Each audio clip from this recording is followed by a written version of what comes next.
Une voiture qui sort de la chaîne de production est complète, elle a toutes ses pièces. C'est vrai. Un bébé à la maternité aussi?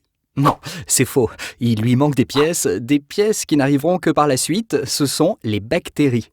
Elles sont très petites, très nombreuses. Il y en a 100 000 milliards dans notre corps.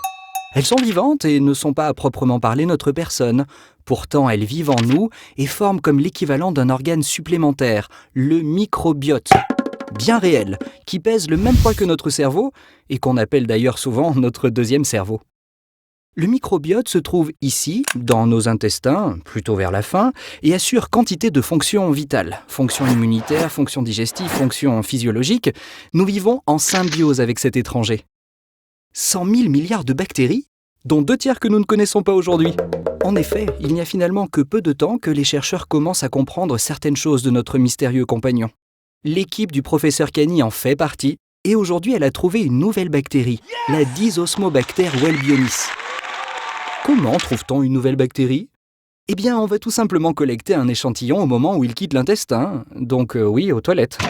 Et pour cette recherche, c'est toute l'équipe qui a donné de sa personne. Dans un prélèvement, il y a énormément de bactéries. Si une bactérie était une carte et l'échantillon le jeu de cartes, il aurait cette hauteur.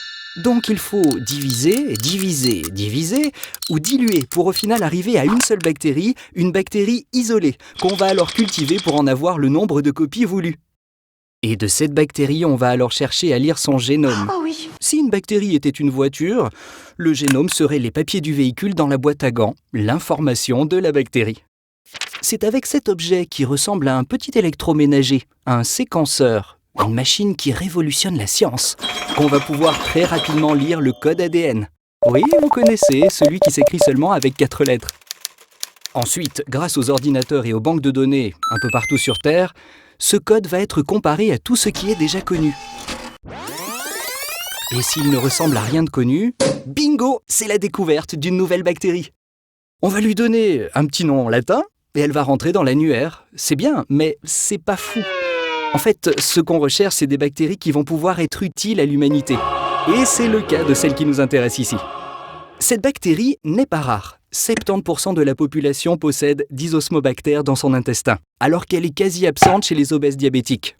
Fait réjouissant, en donnant la bactérie à des souris obèses et diabétiques, les chercheurs ont amélioré leur santé. Ça, c'est une grande nouvelle. Et c'était bien là le but de cette recherche qui s'avère fructueuse aujourd'hui. De tout temps, l'homme cherche de nouvelles connaissances. Certains vont sur Mars pour analyser des échantillons. Mais parfois, c'est bien plus proche de nous, dans notre caca, que se trouvent des connaissances qui vont, on l'espère, pouvoir un jour aider l'humanité.